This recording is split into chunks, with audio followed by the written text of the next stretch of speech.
Important things growing up was my mother was sick almost from the time that my little sister was born. And Wow. at the time, she lost lots of weight. She was in pain often, and doctors told her that she had cancer, that it only thing that they could do was to operate, and she wouldn't let anyone do surgery because the belief then was that if you expose cancer to light, that it just grew Interesting. out of control immediately. What kind of cancer was it? Her pain was in her stomach, and so she was convinced she had stomach cancer. And she was a wonderful cook. She always had chickens, and actually she had a little herd of animals of her own. Any sort of a orphan animal, sheep, cattle, pigs, goats, anything that anybody had an orphan, they brought it to mother, and she had a little herd, her herd, which Wow. a lot of the funny conversations that went on in our family were between mother and daddy, him trying to buy one of her animals and their disagreement about the price. Among her papers, we found lots of little uh, notes about what she had sold to Papaw and how much he owed her for it. But it was during the Depression, I'm sure, a form of entertainment for them. But she did most of the things she did from a day bed that she kept in the dining room where, when she was sick, she spent her days. Uh, Often there were relatives around, and I had, though my aunts, my father's sisters were wonderful, they were very bossy, dominating women. And at one time I had a letter from another sister-in-law written to mother saying, you either going to go to the doctor and get this taken care of, or you're going to have to see Maud and Laura come in and raise your children, rear your children. And that was the gold that got mother to the doctor at Scott and White, where they removed her gallbladder. And she blossomed in full health after that for the rest of her life. Oh, really? But without that threat, she might not ever have gotten to the doctor. The other big influence on my life was I grew up during the Depression and during the terrible sandstorms that almost blew West Texas away. I think that it probably didn't affect us as much as it did a lot of people because we owned land. And when the sandstorms wiped out our farm pretty much, my father went into cattle business and was able to maintain things. But lots of people were simply wiped out during those years. And it was not at all unusual for people just to move out during the night and move away so that friends just suddenly disappeared. Wow. Later, after I was grown, I found a few of them, but some people I never heard from again. But the storms, the sandstorms would leave the air around us just dark. It was very, very depressing, I guess, except that our family seemed to survive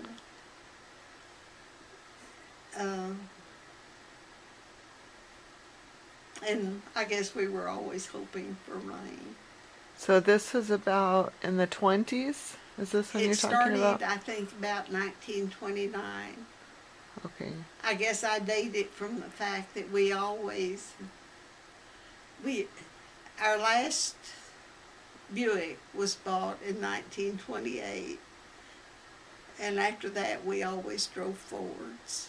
It was, I mean, a new car was suddenly something that, a car, a means of transportation was something of a lot more importance after those years, because there was so much depression all around us and with us too. Mm-hmm. I know I grew up in those years. I graduated from high school in 1937 and decided I needed, I took it for granted I would go to college, and I know my first year of college cost more than my father earned that year. Wow. It was a terrible time in Texas. Yeah. Um, what year were you born? I was born in 1919, August the Okay. 5th, 1919. Okay. I had two older sisters, Mava and Eva, who both married while I was a young child. But I spent lots of time with both of them, and after I was grown, Mava was among my dearest friends always. I still miss her tremendously. My two older brothers were Barty and Eugene. Do you have a favorite memory with Mava? Oh, I guess she was the one, particularly after I was grown, that I always went to talk things over. She was Good but listener. She and Eva were both always so kind and loving to all of us. Mava tried to teach all of us how to behave, and it was sometimes a hard job for her. Yeah. I know. What's the age difference between you and Mava? Mava and I are 9 years apart. Okay. All right. Okay. And then one of my older brothers, Barney, was particularly kind to me growing up. I think he let me follow him almost everywhere he ever went, except on date. Barney, you said? What? Barney? Barney, yeah. What is his wife's name? Esta. Okay. Yeah. Had you met Esta? I have met Barney and Esta. I have. Yeah. So I know who you're talking about. Yeah.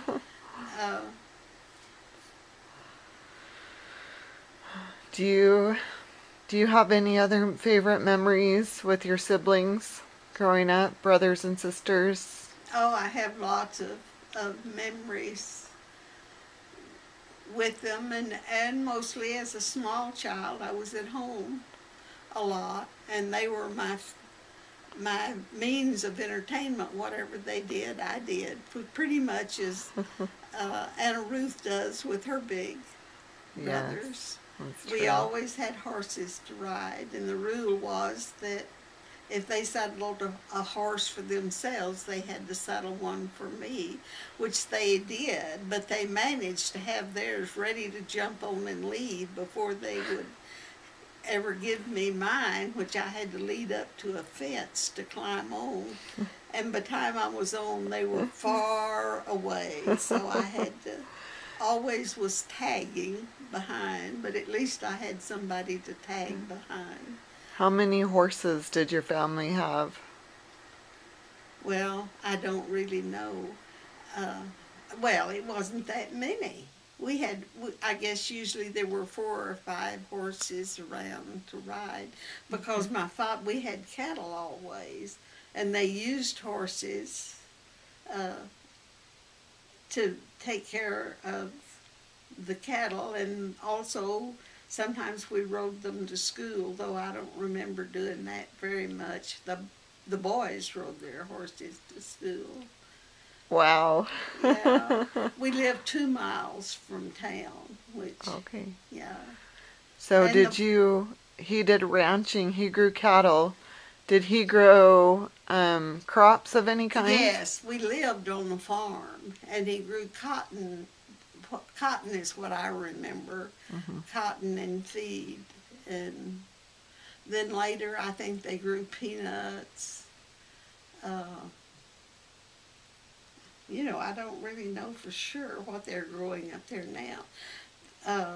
It's not so much the town has changed, but that has nothing to do with me. The town has almost been wiped out because of a Walmart that was developed 30 miles away, and just overnight almost caused the closing of the stores in Wellington and Hollis and a lot of the little towns up there. I would not step inside of a Walmart because of that. Yeah, that's bad for the local businesses. Oh, it just closed them out. Yeah. I, uh, but that all happened long after my time there. It was a very prosperous little agricultural town when I was growing up. Okay.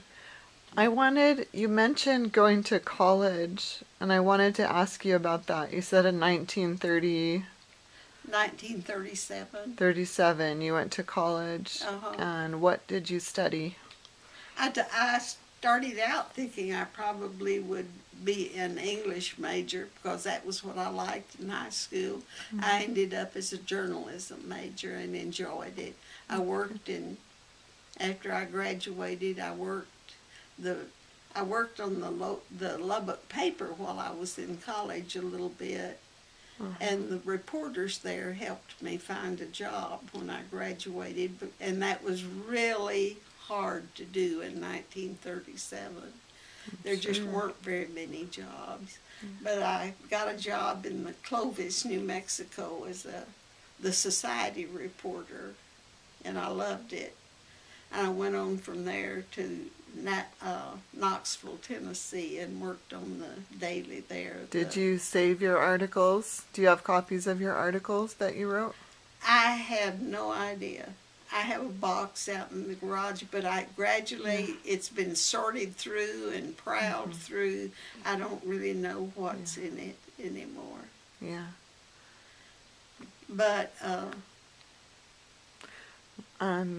so you did journalism, and then did you go back to school again later? after I did journalism and then was married for 11 years. How did you and it's Joe, right? Joe How did you was meet? also a journalism major at college, and he worked on the Lubbock Daily newspaper.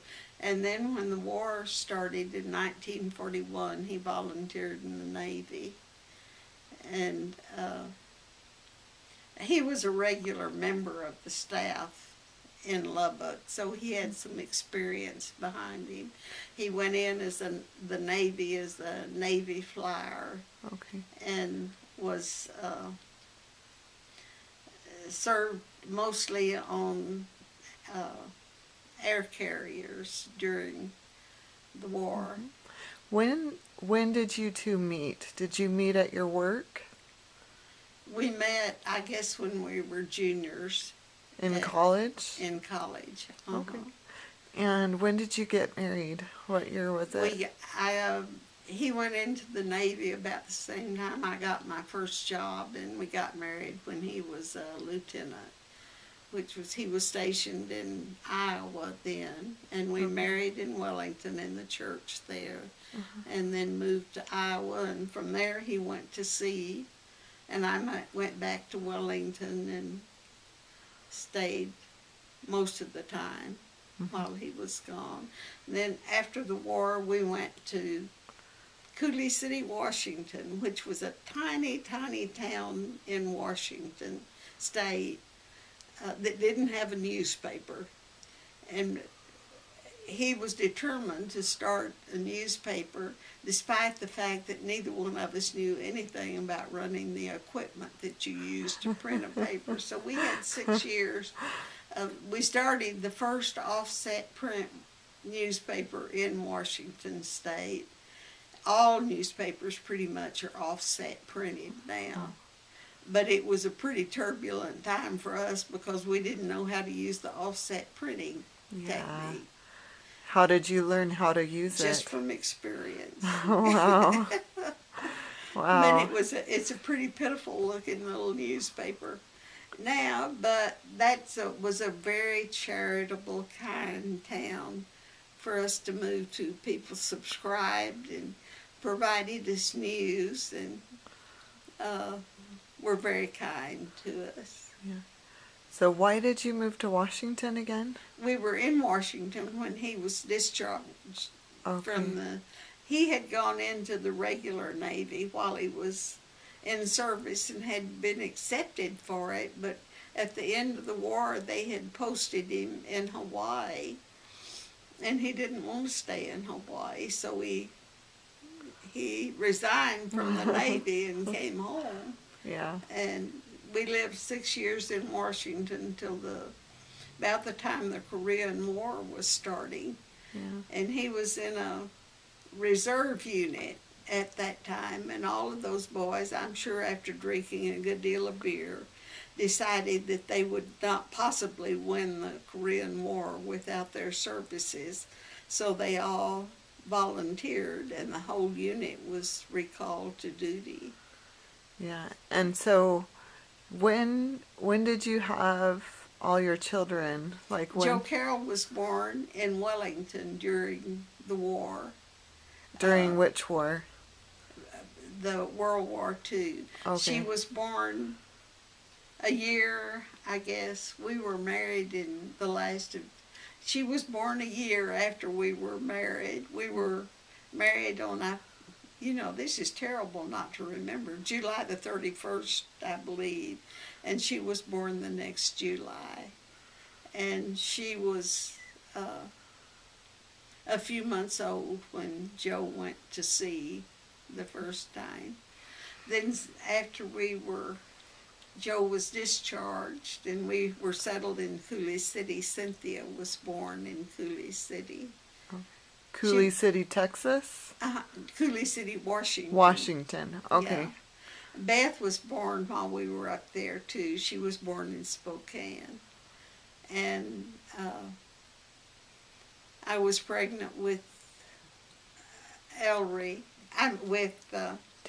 Terry when he was recalled to duty, and Terry was born at the can't remember what is the main hospital there in San Diego? Balboa Hospital in San Diego. So when Joe was recalled to duty, we were sent to San Diego, and we were lived there, I guess 2 years. He was sent to sea again as squadron commander on the Oriskany, the USS Oriskany, and he was lost. It crashed at sea, I guess, about a week before they were supposed to turn around and come home. Oh my goodness. After his death, I stayed in San Diego for almost a year and then moved back to Lubbock, where my older sister Mabel lived. How old were the children at the time of his death? At the time of his death, Joe Carroll was 9, Cynthia was 6, Beth was, I guess, almost 4, and that's approximate, I guess. Yeah. And Terry was 11 months. Oh my goodness. But they got lots of loving attention in Lubbock. My sister and her husband were almost parents to them. They enjoyed having the children. Is this Mava? Mava and her husband, JC. Oh, that's good to have support from your sister. That's good to have support from your sister. Oh my, yes. Joe's parents lived not in a little town of Post, which was not far from Lubbock. My parents still lived in Wellington. Okay. And so we saw all of my brothers and sisters. Saw a lot of them. They were very supportive. That's so good. Going back to everyone loves a love story. Uh-huh. A love So, story. going back to your meeting Joe, how did he propose to you? I was living in Knoxville at the time while I was working on the newspaper there, and pilots were able to check out planes and fly to places within a certain amount of distance of Ottumwa, Iowa, which is where he was stationed. So he flew to well, he didn't fly often, but he flew us several times to Knoxville to visit me there, and proposed while he was there one time. And then I met him in Cincinnati to receive my ring. Oh, wow. And it was, Go ahead. and we decided to go back to Wellington to be married. And he was able, my sister and her husband and family, and I went back. I guess some of us went on the train, and JC drove then and came out and joined us before the wedding. It was not a big formal wedding. I think it was, Is that how you wanted it? that was Smaller? yes, that was how I wanted it. I had a new silk suit, which was my wedding dress. And, nice. It was just an informal wedding in the church, and there were, fortunately, I guess, mostly parents of my friends there rather than the friends who were all spread around in lots of places at that time. After our marriage, we went to Denver for a honeymoon about, I guess, 2 days. Then he had to report back to Iowa. Okay. We went back to Iowa, where he had been lucky enough to find a beautiful apartment where we lived for about a year. Did you have a reception? Not really a reception. My mother made cake and punch, and it was mostly family that Yes. were there. Okay.